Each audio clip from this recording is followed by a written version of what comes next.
একটি ছোট কুকুরছানা ছিল যার স্বপ্ন ছিল আকাশে উড়বে। প্রতিদিন সে আকাশের দিকে তাকিয়ে পাখিদের উড়তে দেখত আর ভাবত, আহা, আমিও যদি উড়তে পারতাম।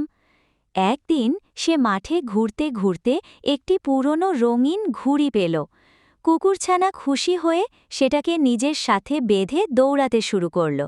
বাতাসে ঘুড়ি উঁচুতে উঠল আর কুকুরছানার মনে হল সেও আকাশে উড়ছে। গ্রামের বাচ্চারা এই দৃশ্য দেখে হেসে উঠল, কিন্তু পরে তারা কুকুরছানার সেই স্বপ্ন দেখে অনুপ্রাণিত হল। সবাই মিলে তার জন্য একটা ছোট্ট রঙিন বেলুন বানিয়ে দিল। এবার কুকুরছানাটা বেলুনের সাথে দৌড়াতে দৌড়াতে সত্যিই আকাশ ছোঁয়ার আনন্দ পেল। আরও ভিডিও পেতে চ্যানেলটি সাবস্ক্রাইব করে পাশে থাকা বেল বাটনটিকে অন করে দিন।